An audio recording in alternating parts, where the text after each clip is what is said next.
That mic's sweating already, right bro. on the You're gonna have to ball. clean that pretty good after He the. got it Really right on the good. ball. I can't hold this and my beer at the same time. That's the problem. Don't You gotta spill that multitask, fucking beer man. on that mic, man. No, that would not be cool. See that? You gotta watch him. So I am back again in Baton Rouge with the gentleman of Reptilian War Machine, Yep, at Building Sound. building sound, Yep. and I got Mr. Brian, James, Carl, Bruno. I got that right? You did it. That's it. Fucking right, man. I'm getting good at remembering his names. Shit, you good at that? Because I would have forgot 5 seconds after you told me. Oh no, Shit, he got that. I Shit. got that shit, baby. I got it. So y'all finished running through y'all set, Yep. and y'all getting ready to play a show when? It's February 25th. That's the day before my birthday. No shit. Oh yeah, Well, you got to come out. I'm coming through. I'm coming through. James is gonna sing you an old time song. Got something special prepared. Oh We do have a shit, birthday song. I love it. Well, man, James, you was the first one to come group me, man. So I'm gonna let you go first with your individual story, how you came up, where you came up from. You can go as back as far as you want. Yeah, like what started the musical playing career. You know what influenced you, all that good shit. Jeez.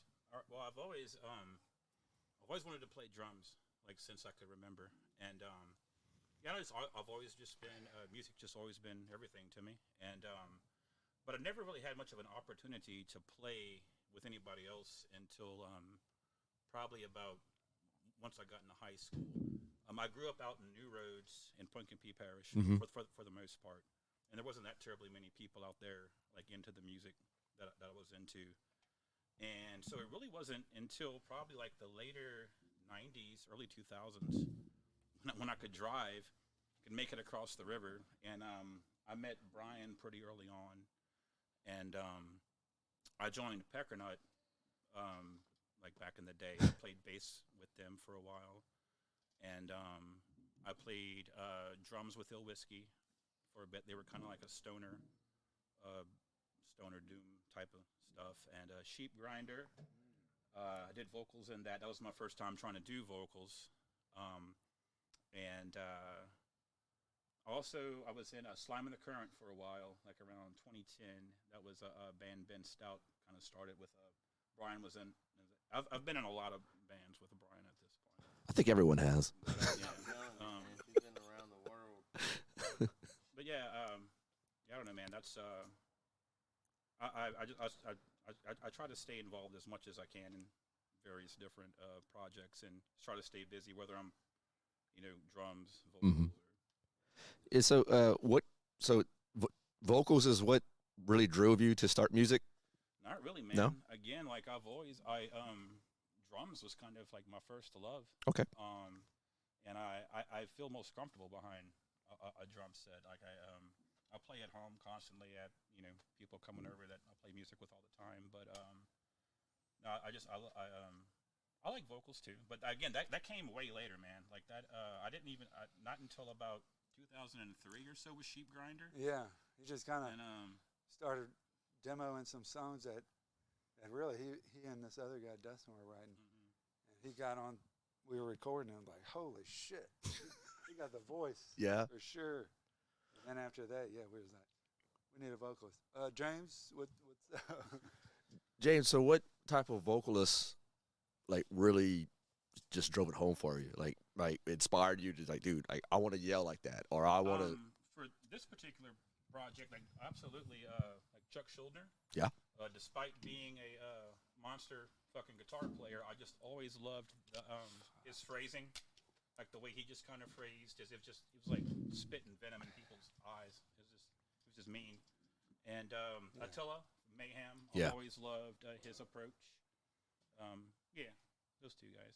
Peter Murphy too. Peter Murphy. Yeah. Fucking right. Cleaner kind of stuff.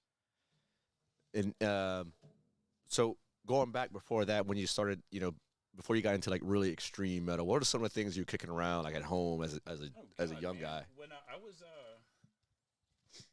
I mean, my earliest memories of music was like listening to my parents' records and like they had like a CCR record. Like, I remember like sitting like in my diaper in front of the stereo, and I remember like whenever a side would quit playing, whether it be a record or a tape, I knew to start crying because my parents would come and flip it for me and put.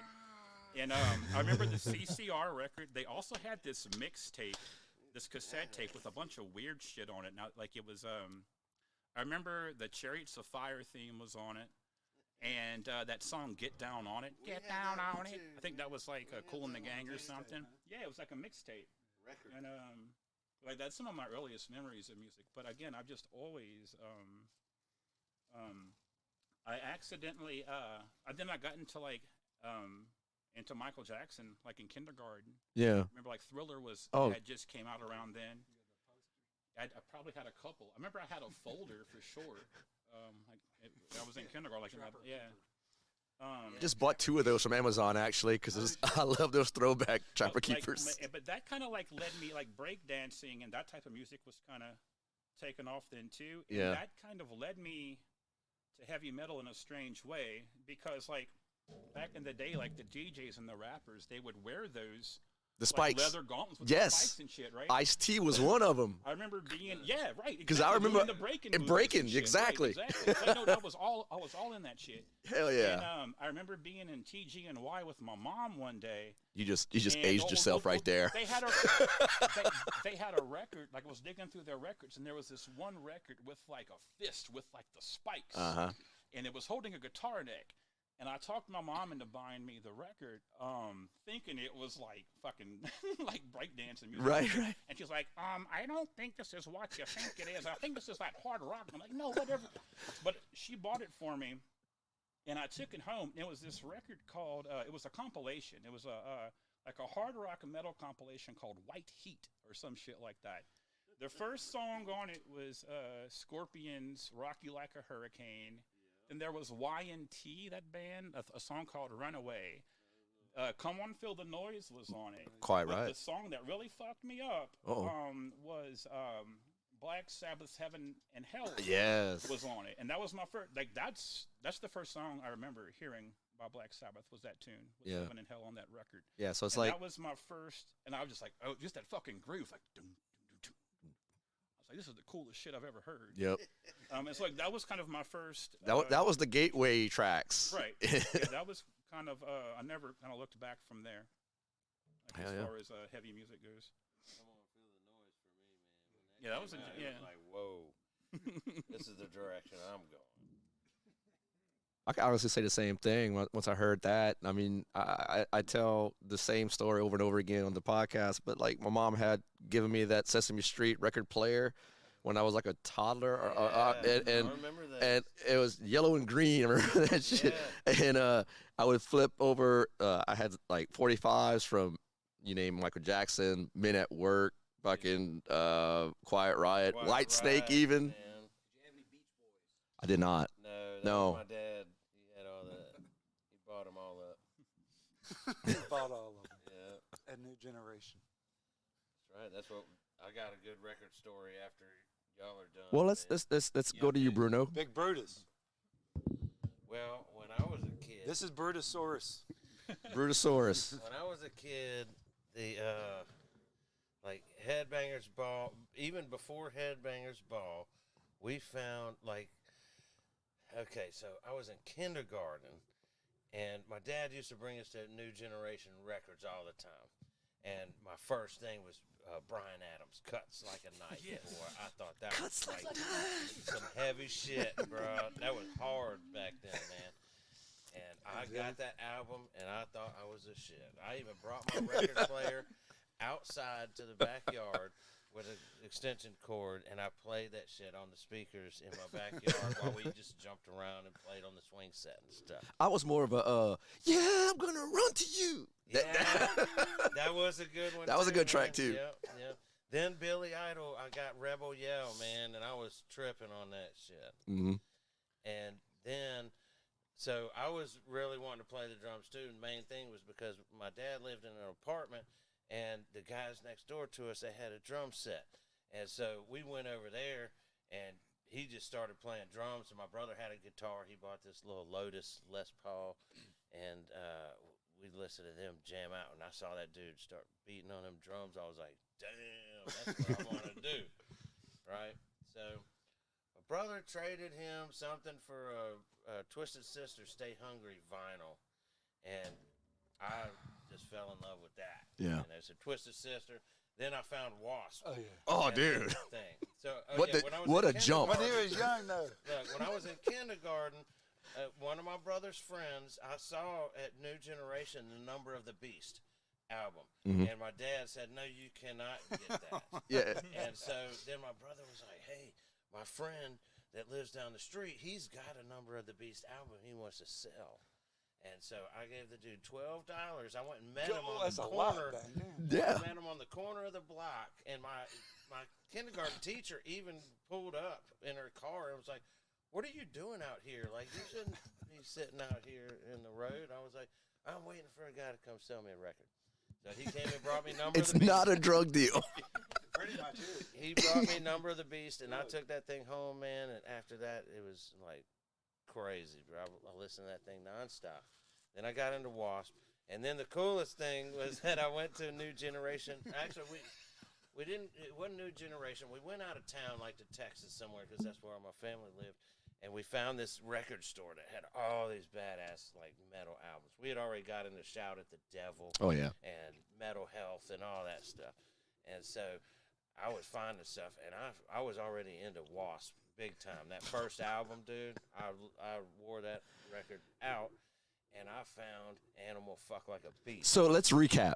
You're in kindergarten, right? Yeah. During this time. Yeah. You got Number of the Beast. Older brothers. Oh, by the time I was in first grade, I had every Iron Maiden tape on cassette. That was my Christmas list. I had every Iron the Power Slave. I had every Iron Maiden on vinyl or cassette. I had Killers, first one, and I'm just imagining a kindergartner Bruno walking in fucking, XYZ teacher's class. I fuck like a beast. Look, my parents was like, what's wrong with him? But my brother was, they weren't surprised because my brother, me and him both got into it together. He was 4 years older than me, so he's 50 right now. But he had VHS tapes that he recorded, Headbangers Ball, every metal video you can imagine. He had stacks of VHS tapes, and he was big into Slayer. Oh, yeah. And Metallica and stuff. So he wore like these Slayer shirts, Rain and Blood, with the demon on the front and everything to school.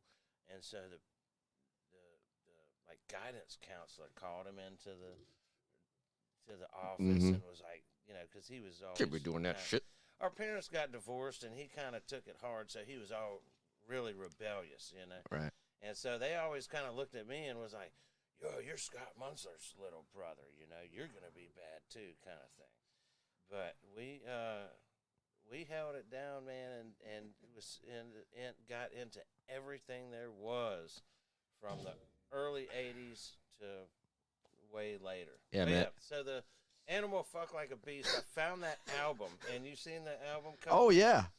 Yeah. I was like, I don't know, I might have been 8 years old or something. In fact, when I was 8 years old, my dad took me and my brother to Motley Crue Girls, Girls, Girls at UNO.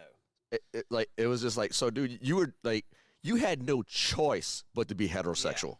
That's right. That's right. Oh, yeah. You found the records. Yeah, and I found Animal Fuck Like a Beast. I brought it to my dad. I was like, Dad, I have to get this. This is rare. This is like, you can't find this anywhere. My dad looked at the album. You got to be fucking kidding. Hell no.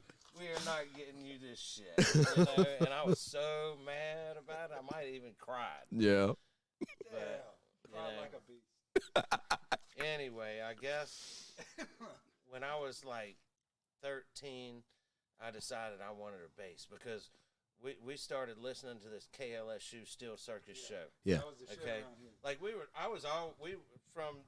from Wasp to Twisted Sister, it went on and on. Then I got into like Suicidal Tendencies, DRI, because I was a big skater. Yeah. I always skated. Yeah. My friends. You're in good company right here. We got in huge into all kind of music, man.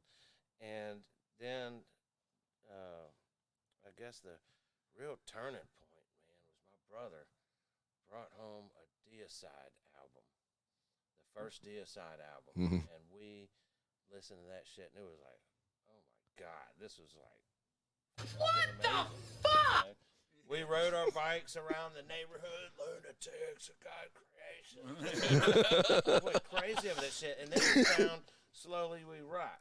Yeah. Okay, so I got a bass when I was like 13 because me and my brother were playing, like he was teaching me crowbar songs. Right? Yeah. Back then they were the Slugs. Mm-hmm. So my brother was big into Slugs. We were big into listening to Steel Circus Show. And we were learning about all kind of shit. We heard Pestilence, Out of Body, Oh, bro, that's great. Obituary, Cause of Death. Exhorter from New Orleans. Exhorter, dude, yeah. It was just insane how all this shit was flooding in on us. And we was like, oh my God, these dudes are badass. And just so many bands just piled in at once. And so my brother had me playing like Danzig songs and crowbar songs. I just played on an acoustic guitar like the bass. Right. My brother was like, well, that's how you play the bass with your fingers, because for some reason I didn't like using the pick. Mm-hmm. And I was like, okay, well, I'll get a bass. So my dad bought me a little Fender Precision bass. And then me and my friend Jeff, that I've been friends with since kindergarten, whatever, we started getting in playing DRI songs, suicidal songs. Then we started writing our own shit. And we became Denied Existence. Our friend Greg Guffey turned out to be a badass drummer dude, and we just tore it up. Yeah, Lewis Burke was singing for us, and he was like Chuck Schuldiner reborn. Yeah. Thing, dude. He was great. And then, so we went to McKinley High School our freshman year, and Lewis was, because we had heard Necrotomy on the Steel Circus Show. Necrotomy was like the youngest death metal band to play anywhere, they say, you know. Who was in Necrotomy at that time? Brian and, was it Ben? And Andy, I think. Andy That's Jenkins. Yeah, and Edwin Trahan. So Yeah, that was the lineup at the Pit. And that was like 91, I think. Pit lasted for a year. And, yep, Necrotomy. It was only would a play. year? Yeah, it was 1 year, almost exactly. Damn. Yeah. And So, Brian, how old were you in that band? 12. We were 12 when we started playing at the Pit. That's 91, 92? Yeah, that was 91, 92. And then, you know, like Exhorter had the Law released there. Yeah. Acid Bath, they were Golgotha about the first half, and then they end up changing to Acid Bath. Right. Like midway through that year when the Pit was open. But yeah, we was there every weekend, dude. We must have played there 10 times within that year. That is insane shit. yeah. Man, it was a different time, man. Miners. I mean, playing at a bar or whatever. Yeah, I mean, Right. you know, metal back then was really just evolving, and like people were, you know, like when a band was playing, there wasn't no talking or cell phones and shit. Right. People were fucking like captivated Hell yeah. by what was going on. Yeah, It was mosh pits were insane. It was new. It was like every band had a different sound, and like the death metal bands in particular, the vocalists were all different. I mean, you think about that time, like Death, Chuck Schuldiner, Mm-hmm. Yeah, everything. Uh, was- Morbid Angel. They all sounded Yeah. unique from. yeah, Right. and now it's Yeah. kind and of they just. kind of blended in, molded. It was like Yeah. a melting pot almost. I mean, Yeah. you could understand a lot what they were saying. Everybody had their They enunciated. unique Yeah. voices, you know. And like right now, like the majority of the like death metal bands, Yeah. if you want to call it that, like it's all tech death. yeah, A lot of that. I see a lot more of that than anything or else. like the vocalists in Lord's particular are Tears. more generic, you know. Like the vocalists, like you either got like Cannibal Corpse, Suffocation style, you know, or almost like some hard people- or some mid-range kind of hardcore. But all the like subtleties and stuff that you used to get when it was really being like innovated and discovered, It's like you could go to the music store in the early '90s, and just and, pick, and you could like, if the cover looked cool, Oh, or you if could, it said you bought RC, it. you could bet your ass like that It's album gonna was sound- going to sound Oh, I good. know.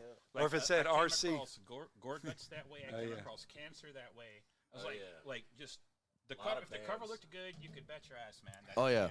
but not so much If anymore. it said RC on the back of it, Mhm, Yeah. Right? Yeah. Yeah, RC Roadrunner. Yeah. Mm-hmm. it's kind of like rap music nowadays, man. It's like they're running out of ideas.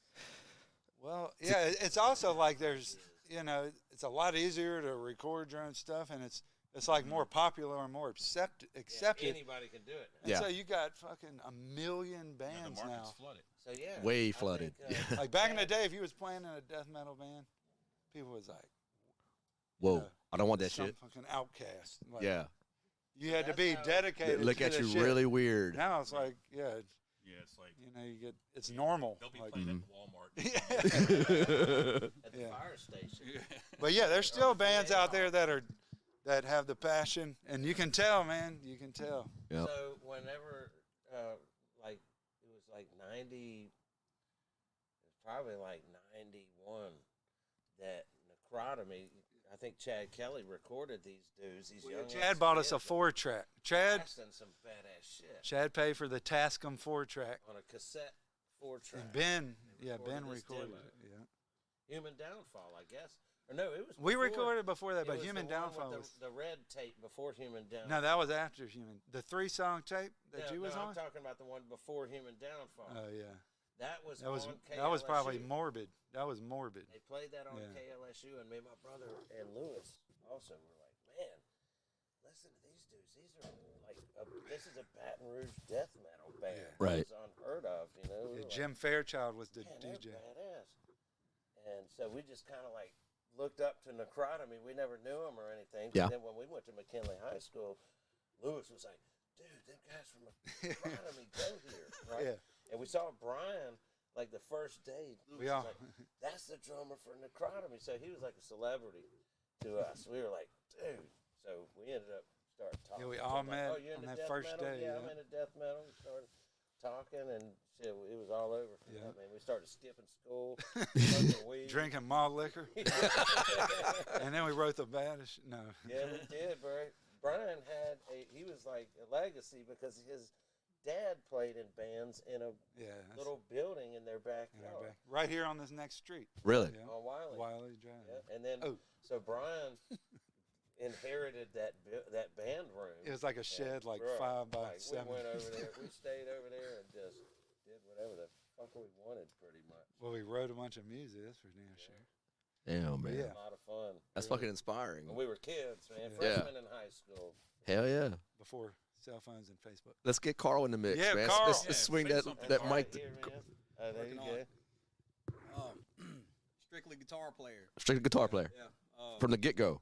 Yeah. Oh, Earliest I've heard you music. play some pretty good drums, man. Oh yeah. Not bad. Yeah, Just earlier tonight. yeah, you was Yeah, hitting I'm that trying snare not to show drum. off too much.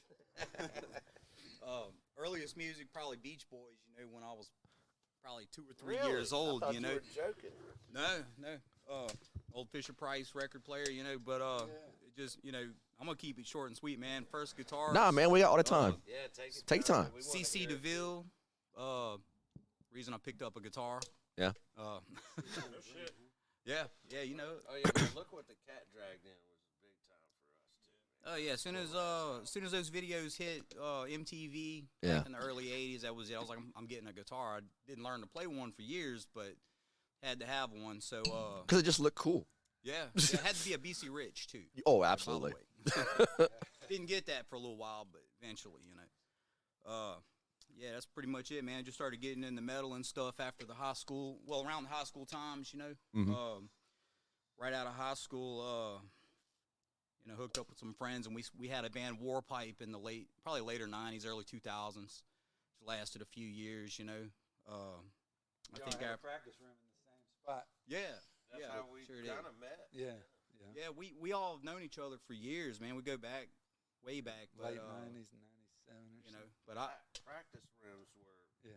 like hard to find. Yeah. There's usually a mini storage, but sometimes we Yeah. move into one and then get kicked out because of Yeah, we found this little office space, and Oh boy. Carl and them was practicing in there, and we had a couple of different bands, and that's where I met 18 James and stuff. Wooddale Boulevard. Yeah, Yeah. 1818 Wow. Wooddale. the that Beersmith, place right? is- Yeah, it was the Beersmith. Yeah. Yeah, so we all got acquainted back then, man. I played guitar with Catholicon for a little while. I never did no shows with them, but we made a little recording at the time.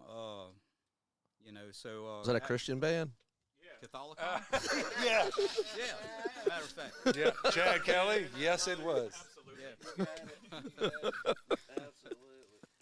Catholic, The most Christian band. Catholic Warm. Yeah, so some time went by, you know, and my band Warpipe, we split up. That's a great name, band too, man. Like really. What was the influence for that name, if you remember? The name we had sucked. That'll do it. That'll do it. Yeah, What was the name? it was called Rust.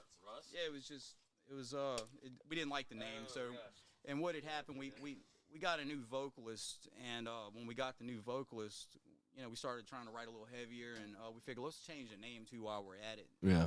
And we recorded a little EP with Chad Kelly and Jason Ogle. Yeah, he was there at the time. I remember, yeah, Jason Ogle. Yeah. I talked to him for a few times over the years. Yep. Him a long time. Once we recorded that, everybody wanted to be recorded by Chad and Jason Ogle. Oh yeah.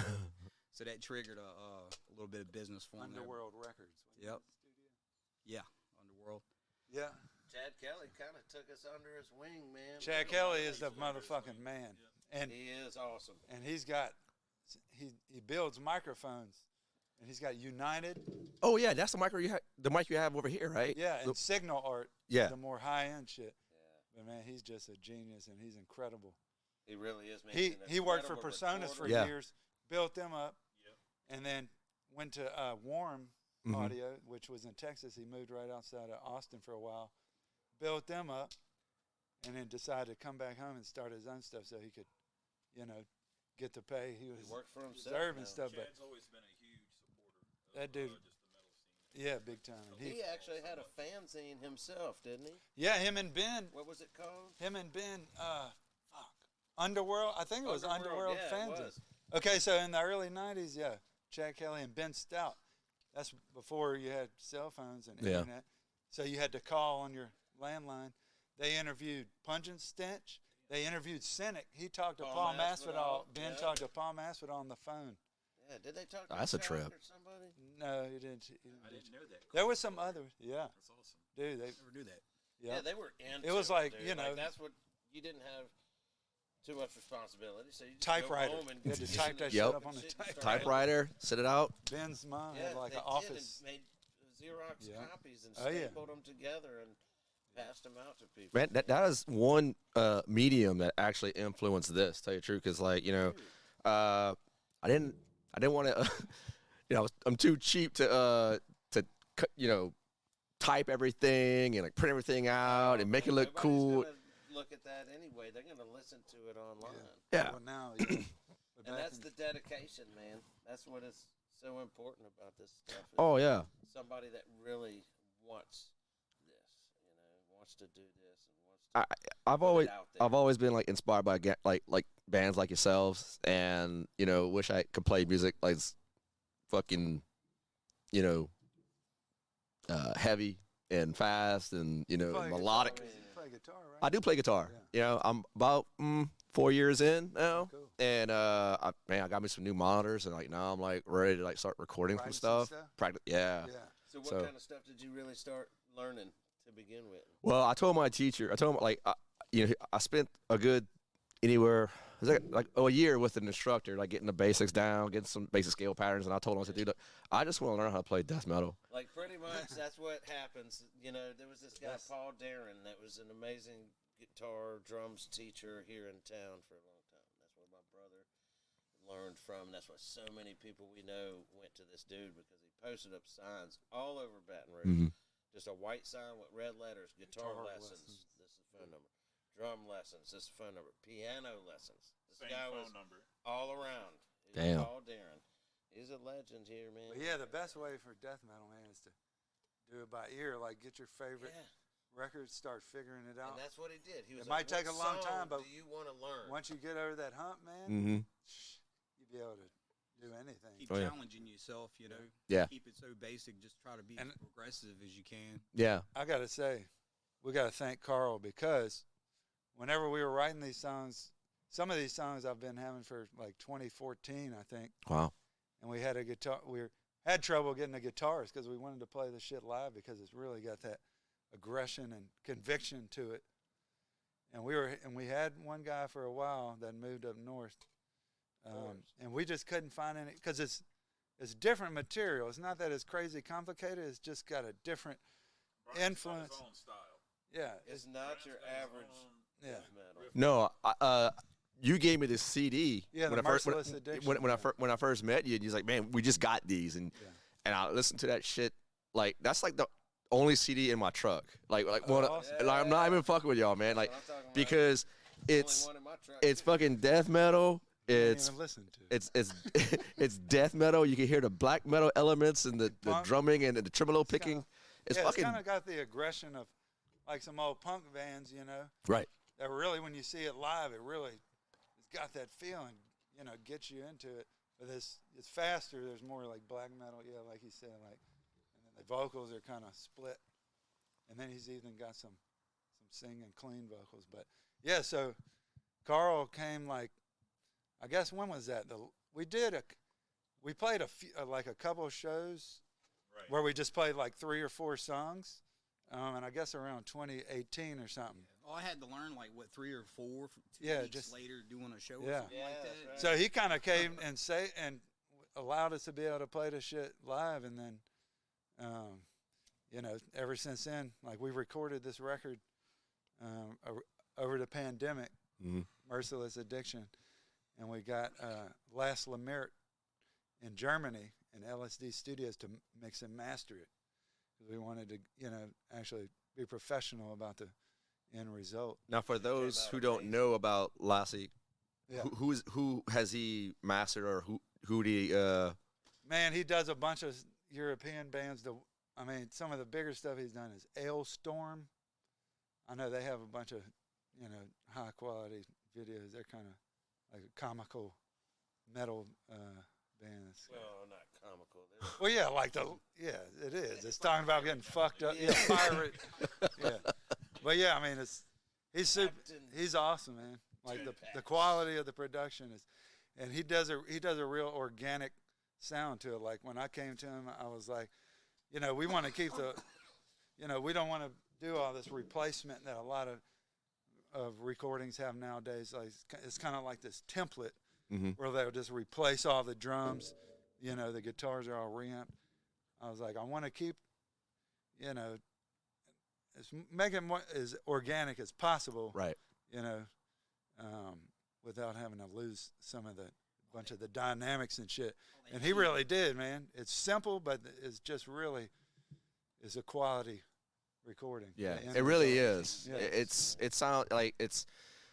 I don't want to call it polished, but it just sounds professionally done. Yeah, it's got the raw aspect to it. Yes. But it's got the professional polished aspect to it, to where you know it's not just a demo. Yeah, basically. which exactly. is- I've always mixed and mastered our shit up until now for years, and I'm just tired of it. It's such a pain in the ass, and it never comes out. Like I'm not a professional at that. You know, I can capture all this stuff, but you know, you got to leave it up to the professional, really. It's like Yeah. trying Man, to I was tattoo so yourself, And I'm- man. surprised I'm when down it to- came back. Yeah, I was so surprised. The difference I that it couldn't made? believe the Yeah. difference. it's when it's came worth it, back man. From him. And really, technically, even if you are a professional at doing the mixing and mastering, if you're performing, you should always let somebody else. If you're on the record performing it, and you know, or Yeah. writing the songs and performing it, you should always send it out, because to have an outside ears That's take right. over from there. Yeah, to get another perspective, Yeah, I mean, And it it- makes on, all the on that, difference. Yeah, might hear things that you don't. you yeah. know? I mean, it just gets a whole different take on it and brings it to a whole nother place. You know. That's good. So like he kept the communication like with y'all throughout the entire process while he Oh, was yeah. in Germany. It's great how he does it. It's not like he just gives you one mix and it's like, there you go. Yeah. You know, you kind of work on the first song, get it down, you know, like we want to, you know, bring the bass up or whatever, get all the levels, like overall how you like it. And then he does the rest of it like that. And then you can go in and kind of make little fine tunings. But yeah, I mean, his message overall was, we're not done until you're like 100% happy. You seem to be very patient and cool. Yeah. It Nice. was a good experience. Yeah. Did y'all tell him going in, like, you know, we have a specific sound that we want to capture, like or maybe some of the albums that might have influenced y'all, or just I kind of gave him my mix. Yeah. And I was just, explained to him, we don't want to have this, template sound.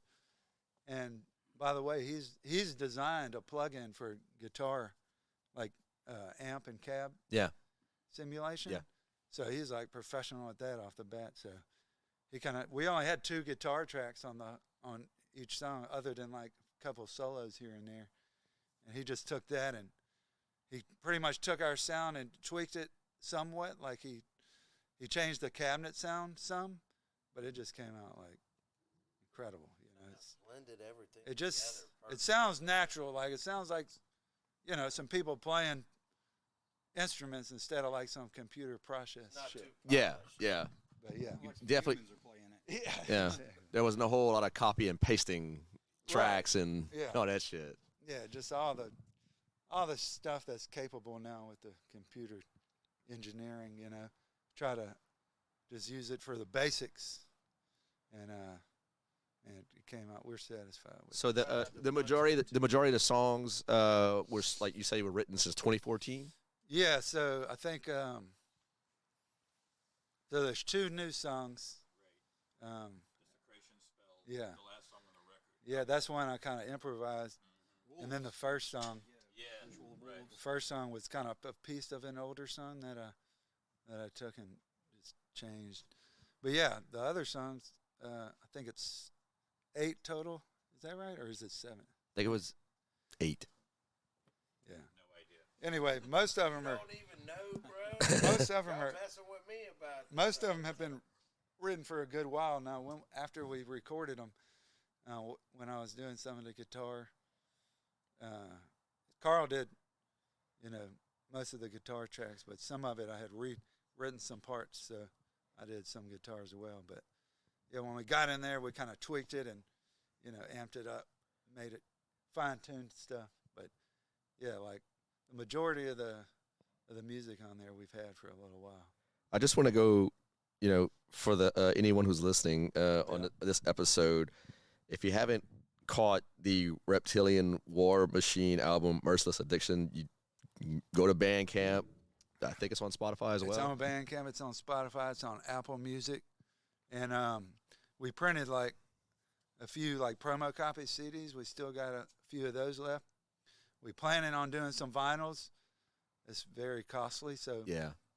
But the artwork came out so good, which was done by Brian Wasby, and you can check him out on Instagram. It's kind of like a cartoon. He's gonna try to work with the Melvins. Yeah. He's actually toured with the Melvins. Yeah. Oh yeah, didn't you Kinda, meet him? Draw up posters like for every show on the spot. Right. He's a badass. Yeah, I recognize the name, Yeah. and I mean, like, now that you mention it, whenever you said the Melvins, like, dude, yes, that's like a fucking Melvins cover right there, or flyer or something. But I am really interested, like, who does the majority of the lyrical writing? I wrote the James. You wrote all the lyrics, James. I mean, dude, like the Atomic Nightfall, dude. That song is fucking insanely top to bottom fucking killer, dude. I mean, I was like, holy shit. And I don't know, man. I'm just blown away about the entire album. But that one track for me just kind of sticks out. The album was inspired by a documentary I watched one night on just the Hiroshima. I gotta move the mic. There you go. Yeah. Yeah, that song. Well, I saw some documentary one night about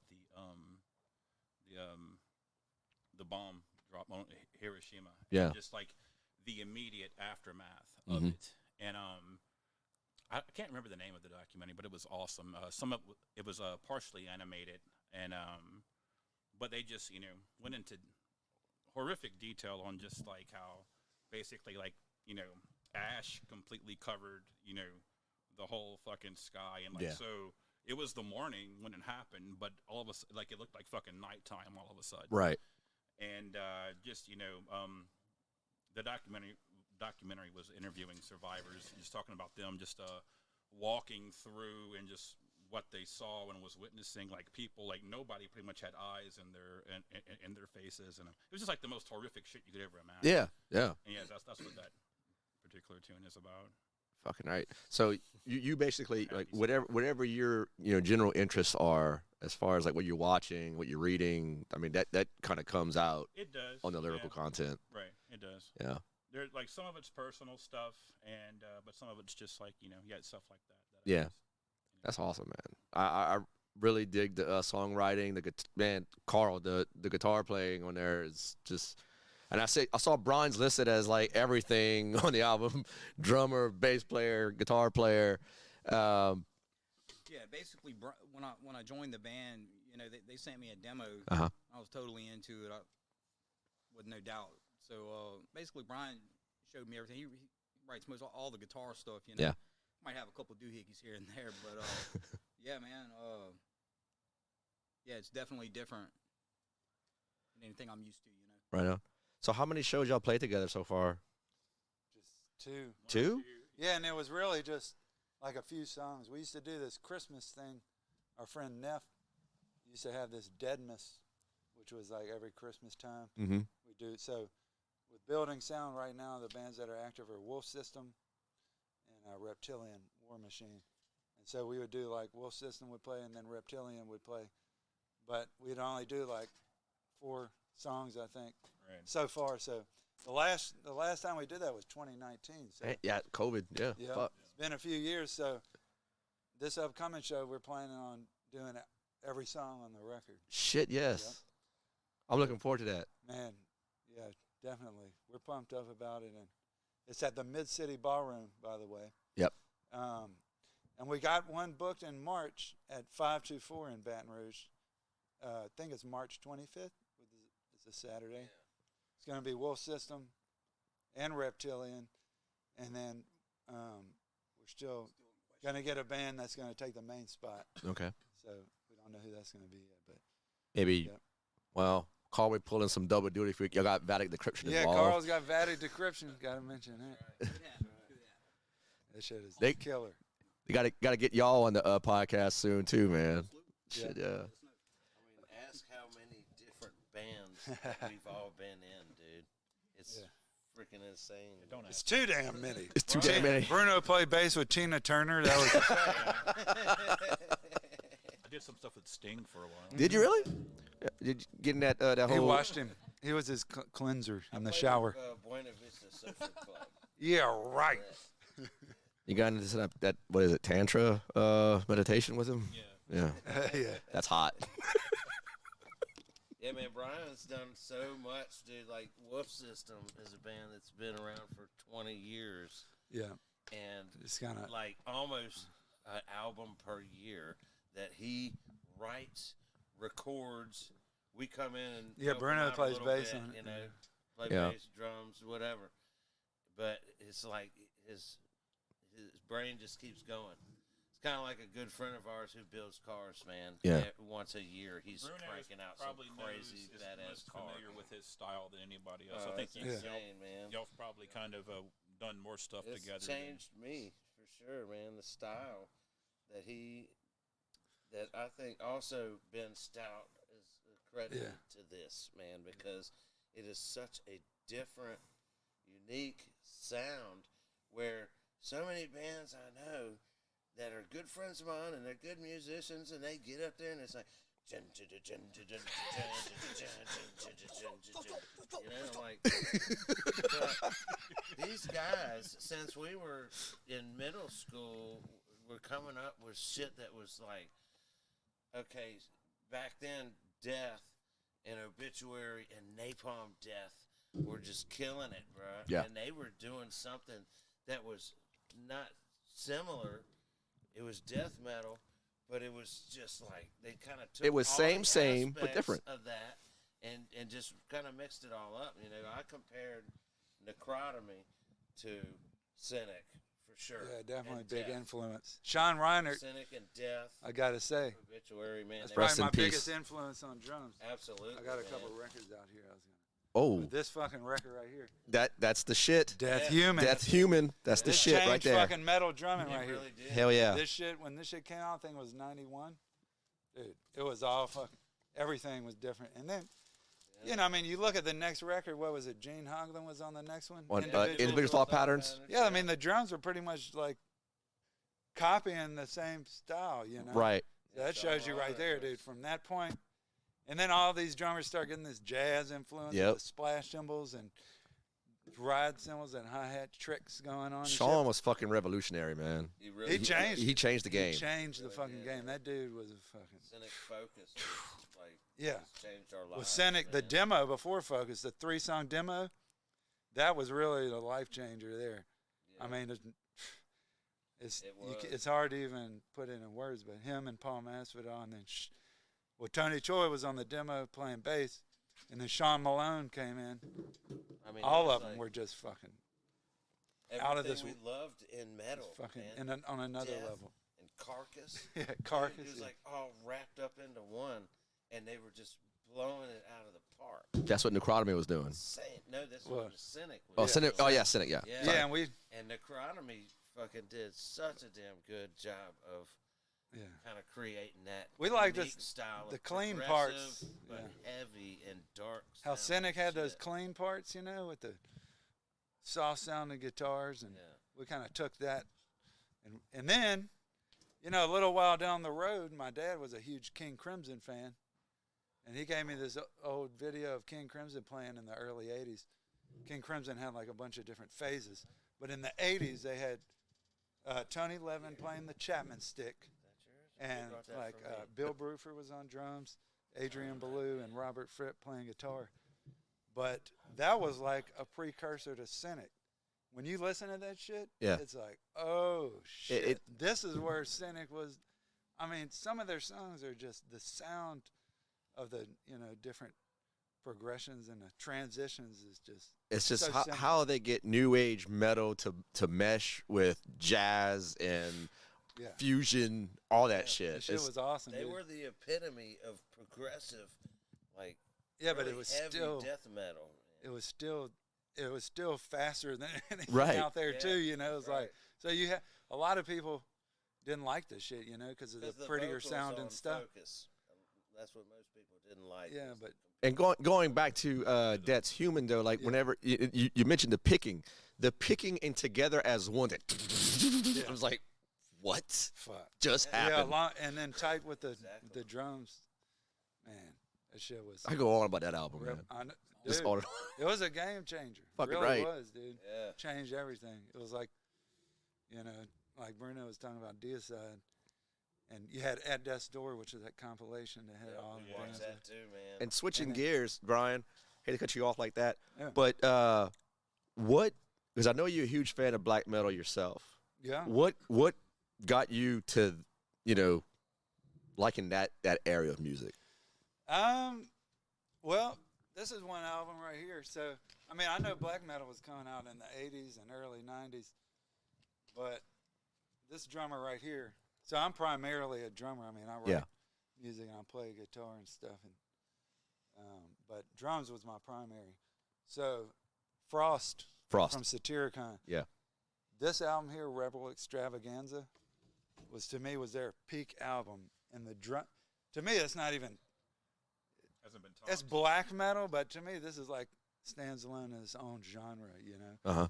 And a lot of people shy away from it because of production or whatever, but man, the performance on this album is like legendary. Frost is a beast, Frost for lack of a better word. Yeah, I mean, it's Satyricon kind of, to me, they were working up to this point, and they put this out, and then Volcano is next, and it kind of changed, and now it's more calculated and, it's more accessible to. right. Yeah, to the- digestible to a lot of people. Yeah. Right, exactly. right. But yeah, as far as black metal, Frost and Hellhammer as well from Mayhem, he's pretty incredible. But I actually Um, met Hellhammer in Norway. no shit. I did. I'll show you a picture of when I Yeah, met that's that dude. yeah, I like what they've been doing these days. Ever Yeah. since like Yeah. Chimera, I think. I've been liking all that shit, and now they got Attila back. It's pretty killer. When I saw them at last year's Inferno Festival, that Tellock said in his Instagram live stream, he's like, that was the wildest fucking time he's ever played Oslo, because it was the first like concert Man. back from COVID. Oh shit. And the Norwegians were, I mean, everyone that was in the JD Rockefeller Ready to venue go. was just going nuts. And I was standing in front of, like, call it patient zero of the dude who started the fucking circle pit for Mayhem. Like, he was just right in front of me. He told his friend, hold my beer, literally, like, hold my beer. And he just went in there like a madman, and all of a sudden it was just like this fucking organized chaos, just running amok, dude. And it's like I was intrigued by the violence in the crowd and like what was happening on stage, because it was just fucking nuts. It was Yeah, awesome. they're still holding it down after this many years. But yeah, I mean, you know, With their studio output, like I think it's just as good as yeah. some of the best black metal coming out nowadays. I think is like the new Mayhem records and the new Dark Throne records. Yeah. Like, those dudes have been fucking doing it forever. At Yeah. this point. Like they're still, in my opinion. I share the same opinion, because I mean, you know, I'm probably biased here, but I mean, to me, Dark Throne, like that was my gateway drug into black metal, and still to this day, they're still cranking them out. What's your favorite Dark Throne record? Oh, it's a tie. Man. It's a tie. It's a tie. It's a tie between Panzerfaust and Sardonic Wrath, because those two. I mean, it's I've just, never even thought about it. But probably an unfair question. I'm gonna ask. no, it's fine. And I mean, but like, you know, in this, and like their later work that just Yeah, the came, new shit. that new shit, man, is just as raw sounding if you got the right set of ears. I grew to love it. I didn't like initially. Like I was like, what the fuck are they doing? Right. But when FOAD came out, Yeah. Yeah. That shit kinda, was I awesome. That's- like it was undeniably kind of badass. Yeah. They like we don't give a fuck. We can do what we want. Yeah, that's a great one. And then the Circle of the Wagons. The Circle of the Wagons is really good. Fuck yeah. You should, yeah. I like the way Transylvanian Hunger was produced. I mean, I couldn't imagine it remastered or anything. No, man. I mean, they had that Fisher Price microphone set up. It was great. I think they recorded through headphones or Yeah. Right. Yeah. Necro production. Oh yeah. that's Real necro. Yeah. It was And fuck. they're doing it intentionally now. Yeah. Like fucking, we're gonna put a What's tape funny- recorder in the corner. And what's funny is that, like, you know, talking about like like plugins and whatnot. You mentioned Lassie making his own Yeah. plugins. There's a bunch of like you know, like Easy Mix and like Urge Tone, I guess, and all that stuff. And like, you could create your own, you know, air quotes cult sound, you know, just by virtual plugins and, you know, and amp simulations. It's like, dude, kind of. I mean, I know I do. I'm guilty of doing it because, you know, I don't have a whole band. You know? It's good for demoing and Absolutely. Yeah. Yeah. Good, Yeah. Good songwriting tool. Fucking right. All that stuff to write stuff sometimes, you know, but Mm-hmm. it's always better to just get in a room with somebody. Oh, yeah. Me, at least. Yeah. I mean, I would love to, but like the amount of talent that that I'm surrounded by as far as friends are concerned, they just, I mean, I'd have to level up like in no time flat. But anyway, so man, we got to the point of the podcast where, like, I mean, Brian gave us a good head start with his Oh yeah. with his albums. He kind of did his homework, I guess. Well, I got this one right here. And what you got right there? So I brought a few. This is a 78 from 1926. This is Blind Lemon Jefferson, Oh shit! Chalk House Blues. Yeah. This record's about 100 years old almost. And so I got to say, like, yeah, I'm pretty old. No, I didn't buy it new from the 5-nickel store. But yeah, I mean, as far as influences these days, man, I'm soaking up this old Delta blues. I hate to even call it blues because, you know, you think of blues, you think of this watered down bullshit that's going on these days. But the original stuff, like Blind Lemon, Blind Blade, Where it was Memphis just- Mini, where- Charlie Patton, you know? Yeah. It's not 12-bar bullshit. It's like very creative, intricate finger-picking style. So that's where a lot of my attention goes these days. But, Mhm. yeah, like, as far as my drumming influence, like I said, Sean Reinert, Frost is big time. Chris Nail from Exhorter. Yeah. From right here in New Oh Orleans. yeah. You know, it's weird, like back when yeah, the death metal was coming out, and Exhorder was in the mix too. They were on At Death's Door compilation. Yeah. And it was just like they just happened to be from right by where we were, you know. Like one of the best thrash metal bands Oh, yeah. that ever. Slaughter in the came out. Vatican, to me, if you want to say what, you know, the best thrash metal album ever, That was it, dude. Slaughter in the Vatican. Man. I was actually Fucking fortunate to interview Kyle Thomas. I forgot to mention that. Oh, yeah. Great. Man. I mean, real cool dude, man. Yeah. And like very humble and modest. Seems like back then, man, they had the fucking New Orleans not give a fuck, like Yeah. fight you on a in a second attitude, man. I mean, it was crazy, dude. Their shows back then were just, and the riffs and the drumming was just like overflowing with aggression and like conviction, man. And you know, like of course, thrash metal, Megadeth is like that's one of my favorites. But when it really comes to the dirty, really conviction aspect to it, Exhorder. it was definitely the heaviest thing coming Yeah. from anywhere around. Because they also had like early Time. punk influences as well, like circle jerks and early shit like that. Yeah. I think they was listening to a bunch of that kind Mhm. of shit too. So it had that punk attitude, but just amped up. Yep. You know. That's exactly what Kyle told me. Yeah, yeah. man. He's in a lot it of was really hardcore. something to see, you know. And they're still doing their Shit, doing yeah. their shit. They played Lafayette not too long ago. I was able to see them. You know, Kyle was the only original member, of Mhm. course, but I mean, still, they. Yeah, I know Chris Nail's not with him anymore, but he had C&M. So Chris Nail had C&M Music, you know, after he kind of quit playing with Exhorder. They had a place here that we would always shop at, and they still got some stores. But yeah, C&M. They got one in Lafayette, definitely. They got Yeah, that one in but Kenner, too. Kenner, yeah. Yeah. So he's the C in C&M, which is cool. Yeah. That he's still doing that. Yeah. How about you, James? What's 6 albums that really just you can't? How many? 6. Holy shit. Yeah. That's a lot. A lot? That That's changed too many? your life. I mean, to me, that's not I enough. could go on all night. Dude, no, it's nowhere near enough. I wasn't ready for this shit. Wow. I can say, I think. Thank you, Carl. I think Wham. Disintegration. Wham. Disintegration by The Cure is one of the best records recorded of all time. I think John Prine's first record is incredible. Man, I wasn't ready for this shit. Hey, man, you're doing it. You got a good start. You got 2 right off the bat. I think Who else got it? Heaven in Las Vegas by the Cocteau Twins is one of my favorite records of all time. That's 3. Yeah. Shit. Let's get to some metal stuff. A lot of people hate on this record, but I don't care. I'm going to go ahead and say it. I love controversy. Metallica's And Justice for All is one of my favorite records. That's a really good. What the fuck? I love that record. That What you was talking the about? last Metallica People record. hate on it. Look, you can't hear the bass. Yeah, fuck you. I'm just glad you kidding. can't hear And a lot of people hate on Lars too. No, Fuck y'all too. Fuck y'all. Same people That shows. Oh yeah, you mean the same people that used to like kiss his feet back in the day now hate on him because it's To cool? me, that Yes, just you're shows right, Brian. how long you've been Um, in the shit, your I think that's maturity. a- Lars was fucking doing this shit way back when. I think that's a very cold, mean, hateful, pissed off Yeah. record, and I think it captures. And Like, justice. I love Yeah. that. I love that. I love all record.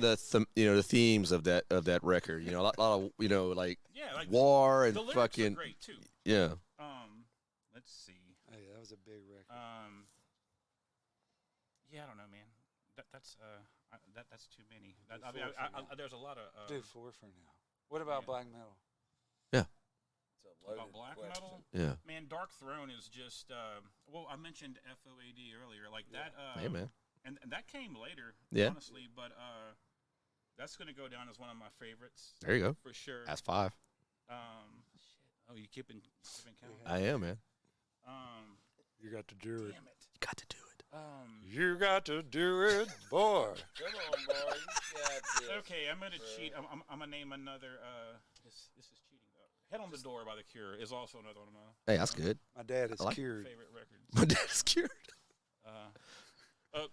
Carl, your turn. I'm gonna put this Carl's turn. Southern bro. Yeah, man. Your I'm brother. gonna think about of your like Southern a million brothers, records man. now, but that was Hold on, brother. I'm many records you want? Six. Any All right. could be metal, non-metal, just some. First off, I like all kinds of music. Yeah, dude. I'm not a guru of none of them. It's tales from the riff, not tales from the metal. But just as an up and coming, metal musician or whatever, of course it started, with Maiden and Megadeth, Metallica, so on and so forth. Also came up in the era of Pantera. Yeah. Huge Pantera fan. Did it, Ryan? Tell no tale. My first concert was 1994. Was 14. It was Prong. Oh, we're the same age. Yeah. Yeah. Yep. Albums 6. Chaos AD. And what was Pantera at the time was Far Beyond Dread. Oh, that's a really good one. Yeah, so I had to be in a band after that. Yeah.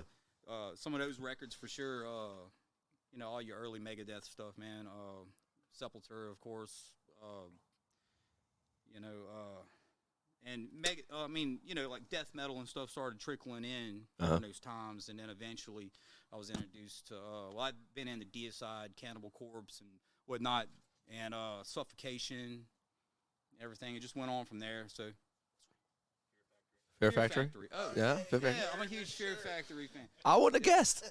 I wasn't a Fear Factory fan until I seen them live. It was for the tour of Obsolete. Uh-huh.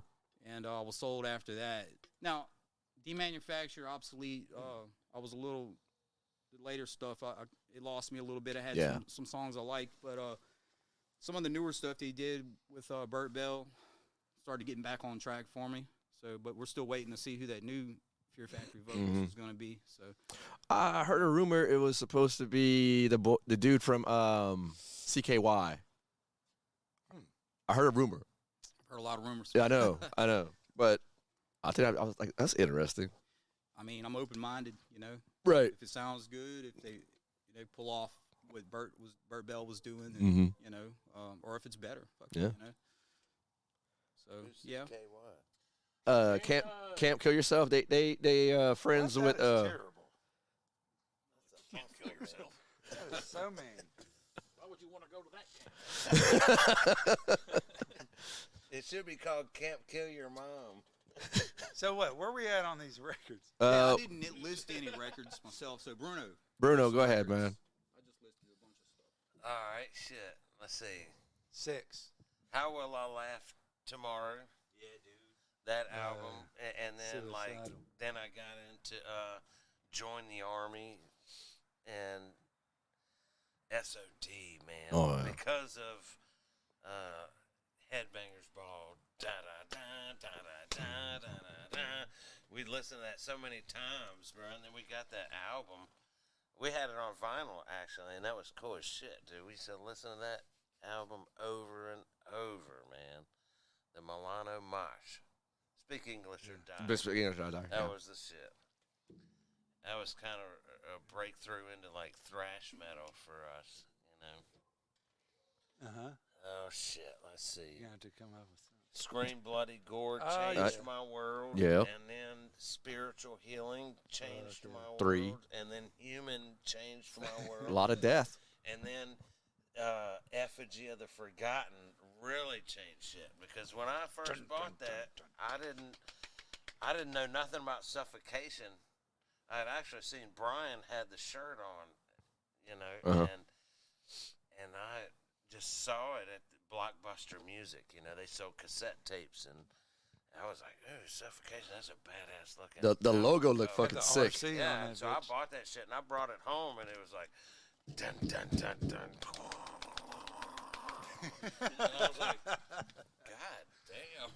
Like, I hadn't heard anything. What's heavy interesting? before, bruh. What's interesting and I can't be coincidental, but Death to All and Suffocation is going to be playing New Orleans March 17th, Oh yeah. No. and I will be there. Man, we have been talking about Yeah. it, and I just don't know, man. Yeah. House of House Blues. of Blues. But Yeah, The thing is, House of Blues gets crowded. it does. It's hard to see when there's. Yeah. It's hard to You go really see something stand like that, anywhere. man, you might not even for a get beer to there too. Ah. Really hard. You might not get to see the band unless you hang out outside after the show. That's difficult on a big. That would be a wonderful show to go to, Yeah, that's all. man. Is Steve DeGiorgio gonna be playing? I think so. No shit. Yeah, because they're playing. They're celebrating 30 years of individual thought patterns, and he played bass on that. It's motherfucker. crazy. They did that tour when Sean Reiner was still around, and Paul Masvidal and him were on the tour Yeah. with that shit. I'm gonna steal this mic back. 'cause Go ahead. I feel like I Tell have us. to say, please. Tell us. Well, Please. you were talking earlier about how it was your older brother that kind of introduced you Scott to Munzer? a lot of like the to like extreme metal and stuff. Yeah. And for me, like it was always like my friends' older siblings, right? Like either Right. their older brother or their older sister that had like all the fucking cool tapes and shit and posters on the walls yeah, and the jackets with the patches and shit. But they like those were the people that was like my gateway into into extreme metal, into death metal. And the records were they had Obituary, Slowly Rewrought. But one, I don't know if we've mentioned it tonight. Sepultura's Beneath the Remains. Yes, really good one was, right there. That was huge. Fuck That was a yeah. huge record for me as far as like getting into like when I heard that fucking chorus of I was like, whoa. Like, that was the coolest shit I've ever heard. Yes. But yeah, so that was like as far as getting Yeah. into like extreme metal. Cause of Death was Cause of another Death. Slowly Be Look Rocked. at you. You're on a roll now. Yeah. Spiritual I told you. I knew it'd come to me later. Yeah. I was like, when I'm on the spot though, I don't do too well. So I'm gonna go. Yeah, I think the three, I had to start it off for the him. three Yeah. that I don't switched think us from fucking Iron Maiden and Megadeth to death metal was Beneath the Remains, Spiritual Healing, Slowly Rot. For me, That was the three. it was Harmony, Spiritual healings. Corruption, Yeah. Harmony, Corruption, and Consuming Impulse. Yeah. That's a really man, Consuming Impulse. fucking awesome album. Those were my two that really changed Yeah. the way I wanted to do shit. Yeah. And man, I started headbanging. Let's hear everybody like it was thrash. A disease, bro. That was my I- headbang. I was headbanging for 7 songs in a row.